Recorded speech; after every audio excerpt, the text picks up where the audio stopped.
So I recently so I recently completed Yakuza Kiwami. And the Yakuza series is quickly becoming one of my favorite series of all time.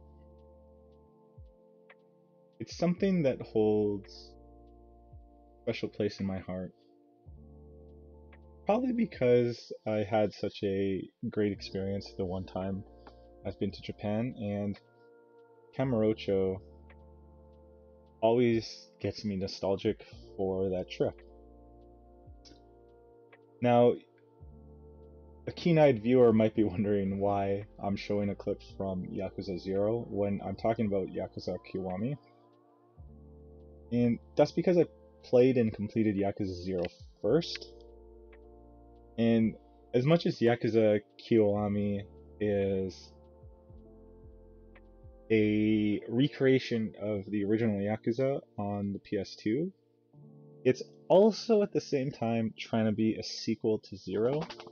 There's lots of special throwbacks and callbacks to Yakuza 0 within Kiwami.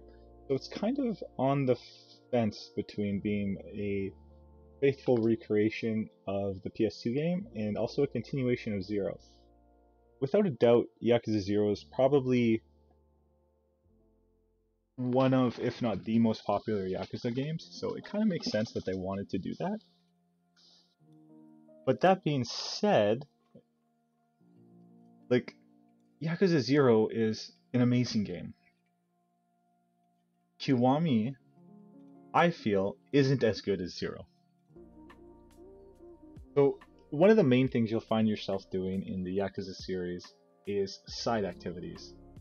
It's kind of a hallmark of the entire Yakuza franchise that the side games and side activities within Yakuza are just as important, and you spend just as much time doing them as the main game. So instead of doing sort of the underground criminal Yakuza activity and having a dramatic sequence with very serious characters, you'll find yourself bowling, playing pool, playing darts, and probably most importantly, doing a wide range of side activities. These side activities are usually contextually and tonally very different than the main game. They're usually like gag activities, silly things. They're very light and lighthearted, and a lot of fun. And Yakuza 0 had a great amount of these. You'd be, for example, infiltrating a cult where you have to memorize the cult's catchphrase.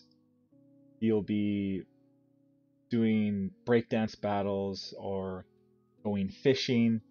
But Yakuza Kiwami, one of its biggest downfalls is all the side activities seem to be very, very similar. And this is probably a drawback of pulling so much from the original PS2 game, where this was probably acceptable and fine in the era of the PS2. It felt pretty dated and really grindy and kind of boring. Now, your mileage may vary because obviously not everyone's going to go for the 100% completion.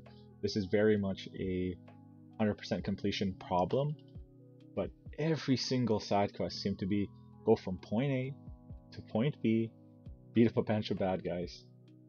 And they try and dress it up as like, oh, I lost this briefcase. So you go from point A to point B, you find the briefcase, and then you have to beat up a bunch of bad guys. Or, oh, I'm selling mushrooms, and people think, oh, it's the drug mushrooms, but he's actually just selling mushrooms.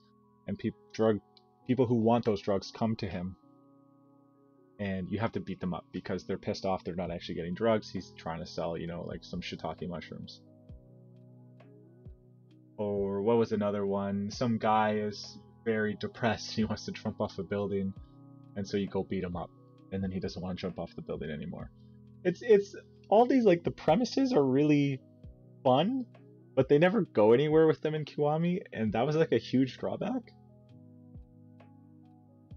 Other than that, I think the game was a little bit weaker in story than Zero. And Zero also offered the chance to play Goro, or Majima rather. Um, and Kiwami, you're only ever Kiryu.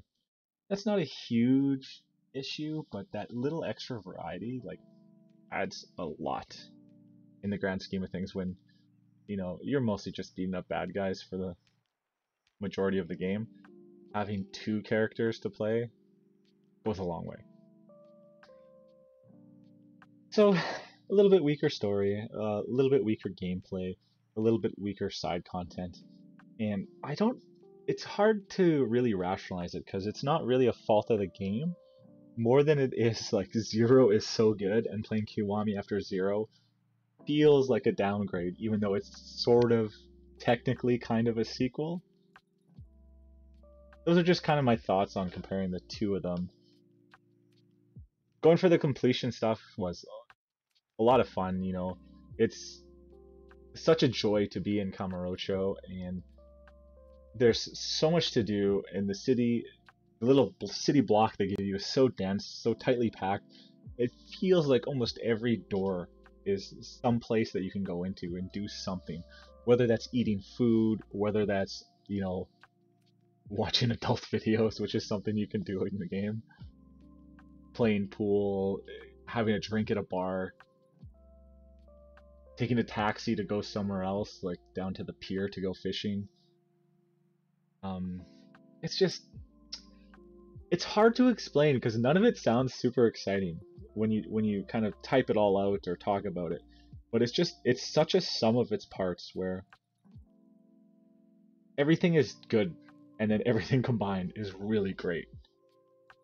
I am really excited to play Kiwami 2. And going for the completion stuff, it's not quite Ubisoft level of looking at your map and just like checking checkboxes, but it has a really nice balance of kind of guiding you in a way to complete everything without having to look at a guide. And when you're playing a game for what took me about 200 hours for Yakuza 0, I think Kiwami was maybe like 140 or 120. Having stuff in the game that facilitates a completion of 100% is so nice because some games that might take 20 hours to complete fully, like to get the platinum, but you basically have to use a guide because it's so obfuscated and obtuse about how to do so many different trophies and so many things are missable. Those games take me months to complete, and they're only 20 hours long for a completion. I'll complete a Yakuza game in the same time frame just because everything's in the game. I don't have to be on my computer and playing the game at the same time to hunt down like really obscure trophies. So that part I loved. Like as a completionist, both games are a 10 out of 10. So yeah, those are my thoughts on Kiwami. I have another video plan coming soon, so look forward to that. If you are interested in indie game development, I am getting close to releasing the beta for Ninja Fall, so you'll see Ninja Fall on Twitter, TikTok, Instagram, Reddit. You follow me anywhere there, you'll see more Ninja Fall stuff. So I'd appreciate that. Obviously, you can like, comment, and subscribe on the video. Let me know how you like these. These are really off the cuff. I'm not trying to edit these too much or get too into the weeds of it. I just really want to talk about games a little bit more, and I hope these are really casual and fun. So let me know if you guys like them. Thanks.